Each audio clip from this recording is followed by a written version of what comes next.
Hi hello friends. நம்ம ரயில்வேஸில் RRB என்டிபிசியில் கேட்ட ஒரு ரீசனிங் சம் தான் வந்து பார்த்தீங்கன்னா எடுத்து வந்திருப்போம். அதை வந்து பார்த்தீங்கன்னா பார்ப்போம். ஓகேங்களா? அப்போ சம்ம பாருங்க. எக்ஸுங்கிற இடத்துல வந்து பார்த்தீங்கன்னா நமக்கு என்ன வரும் அப்படின்னு சொல்லி கேட்குறாங்க. ஒரு 3 பேர் வந்து பார்த்தீங்கன்னா சரி 4 3 பேரை வந்து பார்த்தீங்கன்னா கொடுத்தாங்க. அதாவது விசிஜே, ஆர்ஒய்எஃப், என்யூபி, ஜேகேக்யூ, ஜேக்யூஎக்ஸ்.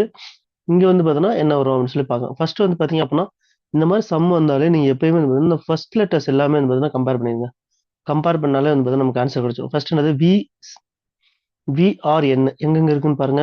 இந்த மாதிரி சம் வந்தாலே உங்களுக்கு ரீசனிங் சம் வந்தாலே இந்த மாதிரி வந்து பார்த்தீங்கன்னா ஒரு டேபிள் இருக்கால மாதிரி நீங்க ஃபர்ஸ்ட் எடுத்தோடனே ரஃப் ஷீட்ல போட்டுருங்க. போட்டுட்டு நீங்க வந்து பார்த்தீங்கன்னா கம்பேர் ஆறா வந்து பார்த்தீங்கன்னா எழுதி 13 வரைக்கும் போட்டு அவன் அடுத்து ரிவர்ஸ்ல வந்து பார்த்தீங்கன்னா எழுதி வச்சுக்கோங்க. ஓகேவா?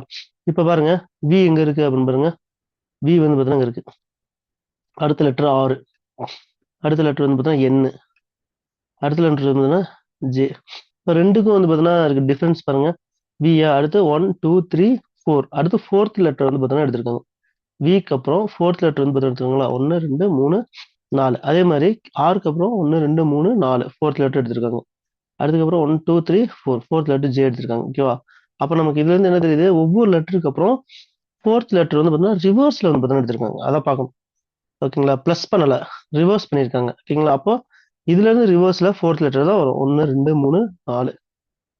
அப்ப எஃப் அப்படிங்கிறது தான் ஃபர்ஸ்ட் லெட்டர் கண்டுபிடிச்சாச்சு. ஃபர்ஸ்ட் லெட்டர் தான் கண்டுபிடிச்சாச்சு.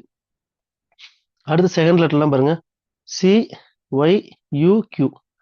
அப்போ சி ஒய் யூ கியூ. இப்போ நமக்கு டிஃபரன்ஸ் பாருங்க. 1 2 3 4 அதே தான். அப்போ அதே மாதிரி மறுபடியும் வந்து என்ன பண்ணுங்க 4. அப்போ 1 2 1 2 3 4.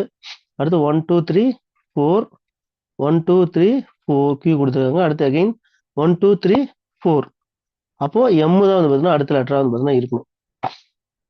அடுத்த தேர்ட் லெட்டர் பாருங்க. ஜேஎஃப்பிஎக்ஸ். ஜே எங்க இருக்கு? ஜேஎஃப்பிஎக்ஸ். இப்போ ஜே எங்க இருக்கா? 1 2 3 4. மறுபடியும் அதே 4 தான் பண்ணியிருக்காங்க. அப்போ ஈஸியா நமக்கு இருக்கு. அப்போ எஃப் அடுத்து அகைன் 1 2 3 4 பி கரெக்டா வருது. அடுத்து 1 2 3 4 கியூ கரெக்டா இருக்கு. 1 2 3 4. அப்போ டி தான் வந்து பார்த்தீங்கன்னா அடுத்த லெட்டரா இருக்கும். அப்போ எஃப்எம்டி. அப்போ ஒவ்வொரு லெட்டர்ஸ்க்கும் வந்து பார்த்தீங்கன்னா நடுவில் நமக்கு வந்து பார்த்தீங்கன்னா எத்தனை லெட்டர்ஸ் வந்து பார்த்தீங்கன்னா இவங்க விட்டு எழுதியிருக்காங்க அப்படிங்கிறது பார்த்து வச்சுங்க. நமக்கான ஆன்சர் வந்து பார்த்தீங்கன்னா எஃப்எம்டி அப்படின்னு சொல்லி வந்திருக்கு. ஆன்சர் வந்து பார்த்தீங்கன்னா செக் பண்ணிடுவாங்க கரெக்டானு. ஓகேங்களா? அப்போ நமக்கான ஆன்சர் எஃப்எம்டி அப்படிங்கிறத வந்து பார்த்தீங்கன்னா கரெக்டாக வந்து பார்த்தா நம்ம கண்டுபிடிச்சாச்சு. வீடியோ பிடிச்சா வீடியோ லைக் பண்ணிட்டு உங்க ஃப்ரெண்ட்ஸ் எல்லாருக்கும் ஷேர் பண்ணுங்க. டெலிகிராம் சேனல் வந்து பார்த்தீங்கன்னா ஃபாலோ பண்ணி வச்சுங்க. உங்களுக்கு இந்த மாதிரி ரெகுலரான குவிசஸ் கரண்ட் அஃபேர்ஸ் எல்லாமே வந்து பார்த்தீங்கன்னா நம்ம டெலிகிராம் சேனல்ல ரெகுலராக வந்து பார்த்தீங்கன்னா போட்டுட்டு இருக்கோம். தேங்க்யூ.